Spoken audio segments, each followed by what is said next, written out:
You didn't come here by accident. You made a promise before you were even born, and now it's waking up. When I was 8 years old, something inside me stirred, something I wasn't supposed to remember. Not from this life, from something older, something deeper. Long before we are born, there are choices made, not by accident, but by the soul itself. Agreements formed in the spaces between lives. Contracts written in light, not ink.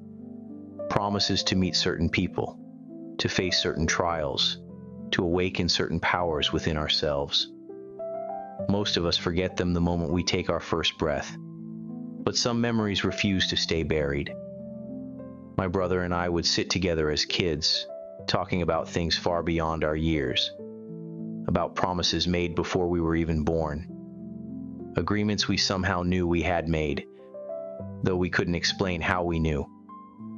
We talked about powers we could feel, but couldn't yet control, about missions we had agreed to, about ancient times we somehow remembered. My brother always seemed tied to the memory of Troy, as if he had lived and fought there. And me? I was pulled towards something older still, something tied to Enki, the god of wisdom and waters. We were just kids, but we knew. But if that was true, what else had we forgotten? We could feel the pulse of life even in the objects around us, in machines, in the desk, in the very air. Nothing was truly inanimate. Everything was alive if you listened closely enough. We didn't need science to tell us about molecules vibrating. We felt the movement beneath the surface of all things. The world doesn't just want you to forget, it needs you to. You grow up, you learn to hide it. To survive, you bury the voice inside you that still remembers. Even now, decades later, my brother and I still talk about it sometimes, over long-distance phone calls, across oceans and years. The magic never left us. It simply went quiet, waiting for the right time to rise again. My sister, too, carried her own form of magic. Our mother always said that her side of the family had gypsy blood, a lineage steeped in spells and secrets. I remember my mother and sister in our early teens, almost seeming to weave energy together, as if stirring unseen forces in an ancient cauldron. Their power was different, but it was real, and it ran just as deep. But magic doesn't always look like spells and visions. Sometimes it looks like sacrifice and silence. And my father? His magic wasn't mystical in the way the world expects. His was a relentless, sacred kind of magic, the ability to sacrifice, to endure, to protect. At just 20 years old, he entered the military to provide for his young family.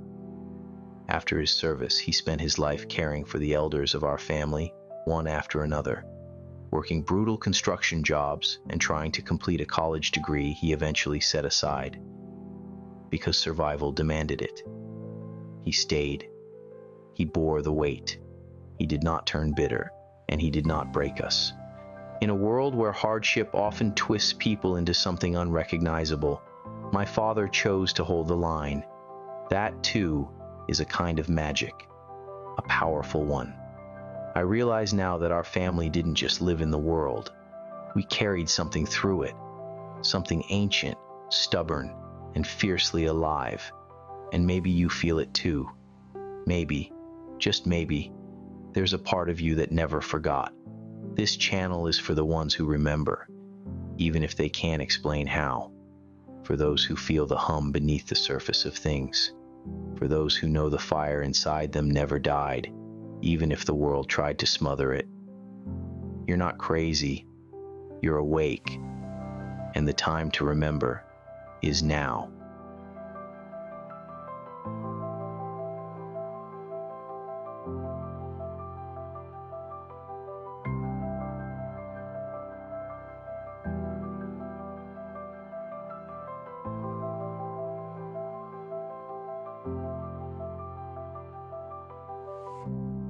Even now, the mission has never changed.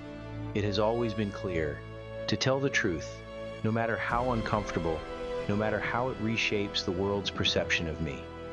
Somewhere deep within, reminders come to me, sometimes hidden inside dreams, other times carried on the winds of nightmares. Each one is a message, a call to keep going, to stay aligned with the path I chose long before this body was born. The magic we carry is not symbolic. It is real. It is the untapped force woven into every breath, every thought, every heartbeat, and the mystery of how to wield it, how to unlock it, burns at the front of my mind even now. Is it thought alone that activates it? Is it a vibration my soul must tune itself toward? Is there a hidden frequency waiting to be rediscovered? These questions are not new. They echo through time, sought by those who refuse to believe the world we see is the limit of what we are. In my search, the teachings of Rudolf Steiner and Earl Nightingale stand like ancient pillars. Across different ages and different words, they reveal the same secret. The true power lies inside, and the greatest battle is remembering how to reach it. Even the earth speaks to me, a voice deeper than words, especially after deep sleep, when the mind is clear and the body is rested. Her whisper guides me toward the right path. Sometimes she is a gentle nudge, other times a thunderous pull, but I always know it is her. I have always known. If I could say one thing to those who feel the same hidden fire inside them, it would be this: I cannot tell you what to do, but I would always urge you to trust the voice that calls you forward, as long as it does not seek to harm. There are forces that would have us misuse what we carry, but wisdom has already warned us of their signs. Your true self is not here to destroy. It is here to awaken. The fire is real. The mission is alive. And the time to remember is now. But this is just the beginning. The world has forgotten what you're capable of. Maybe you've forgotten too, but the spark inside you hasn't.